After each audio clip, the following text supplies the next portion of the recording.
Como nasceu a teoria das placas tectônicas? A teoria das placas é uma das teorias mais importantes da geologia moderna. Você já reparou que a África e a América do Sul parecem se encaixar como um quebra-cabeça? Durante muito tempo, isso foi visto como uma coincidência, mas hoje sabemos que os continentes se movem. A pergunta é: como a ciência chegou a essa conclusão?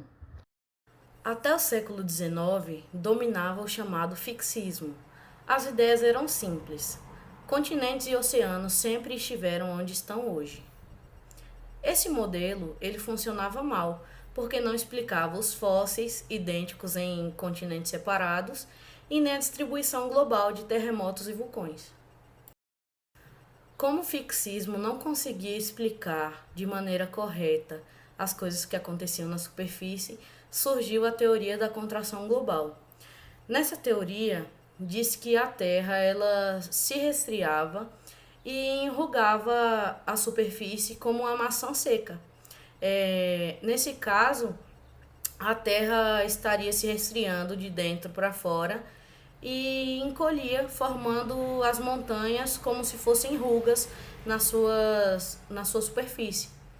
Mas os cálculos eles acabaram não fechando e a Terra ela não se encolhia o suficiente para criar as cadeias de montanhas. Então essa hipótese foi abandonada.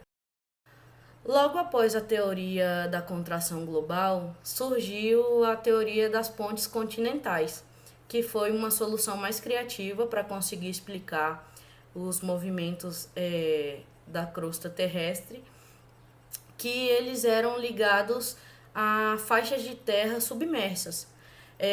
Isso eles tentavam para conseguir explicar os fósseis semelhantes em continentes diferentes, surgindo a ideia de pontes continentais, que seriam faixas de terra que teriam afundado.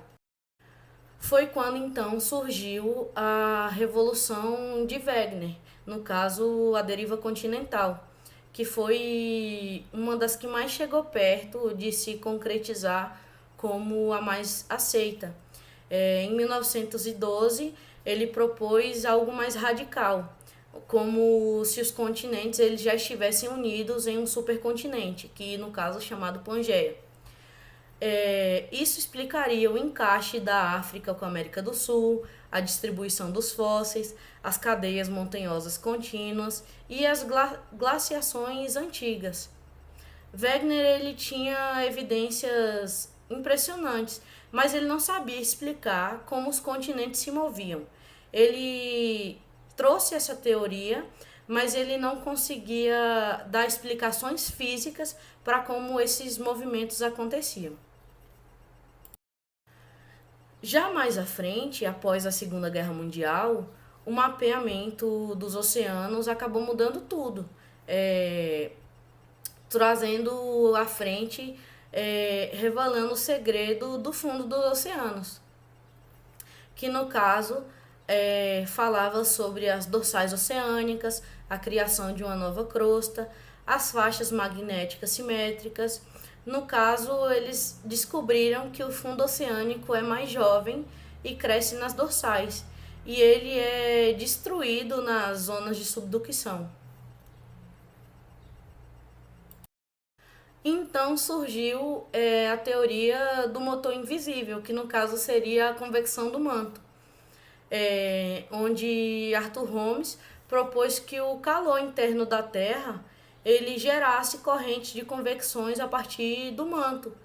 No caso, finalmente eles tinham encontrado qual o meio físico proporcionava os movimentos aqui na crosta terrestre.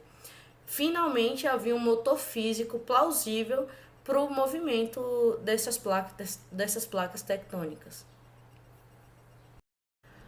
Por fim, se concretizou a teoria das tectônicas de placa, que no caso, na década de 1960, todas essas ideias elas se uniram em uma única teoria, podendo explicar os limites convergentes, os limites divergentes, os transformantes, explicando terremotos, vulcões, montanhas, oceanos e a própria história do planeta, baseado em todas as teorias antigas que a gente pôde ver com o movimento da crosta, dando uma explicação plausível física para o afastamento, para as áreas de subducção, para as áreas de cadeias de montanhas. Então, com isso, a tectônica de placas, ela nos lembra que a ciência ela não nasce pronta, que ela se constrói com erros, com debates, com hipóteses que foram rejeitadas, com ideias criativas e até revolucionárias. E tudo isso ajuda a construção científica. Nada disso se joga fora.